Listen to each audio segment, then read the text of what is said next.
warqee koo meetii koo siin jedha giftii koo maalumaaf jaljenna si faarsinaa oolmaa kee dubbanna haadha Yesuus malee maal qabna. Warqee koo meetii koo siin jedha giftii koo maalumaaf jaljenna si faarsinaa oolmaa kee dubbanna haadha Yesuus malee maal qabna. warqee koo meetii koo siin jedha giftii koo maalumaaf jaljenna si faarsinaa oolmaa kee dubbanna haadha Yesuus malee maal qabna.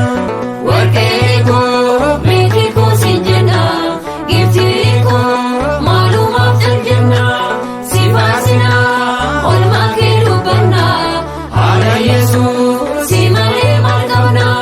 warqee koo ilmaan adda martu warqee koo maqaa kee waammatu warqee koo hiyyeessiif rakkata warqee koo abdii si godhatu jaalalli kee nu booji'e bagaan mucaa kan kee ta'e yaa abaaboo yaa urgooftu haadhumaana akka keen jirtu.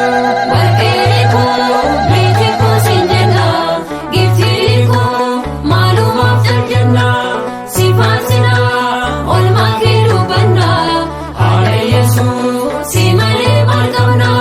warqee koo kennaa fannoo jaala warqee koo kan nu badhaafamte warqee koo gooftaa Yesuus warqee koo garaa keetti baatte laftii fi samiin illee kan baachuu hin dandeenye abidda sodaachisa kan baatee si argine. Warqee koo meetii koo siin jedha giftii koo maalumaaf jaljenna si faarsinaa oolmaa kee dubbanna haadha Yesuus malee maal qabna.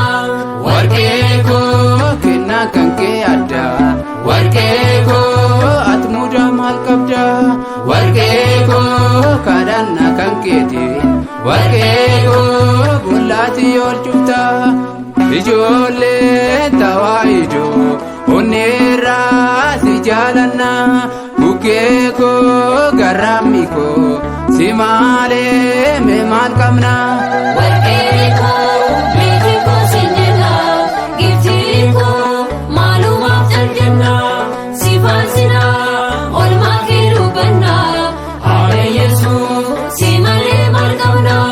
warqee koo maaliin fakkeeffamta warqee koo dukkaana Abrahaam warqee koo bukkee nageenyaate warqee koo arjummaa Abeelii raajiidha kennaan kan kee hin agarree kan akka kee kanaafuu si faarsina diinota ni aarsina.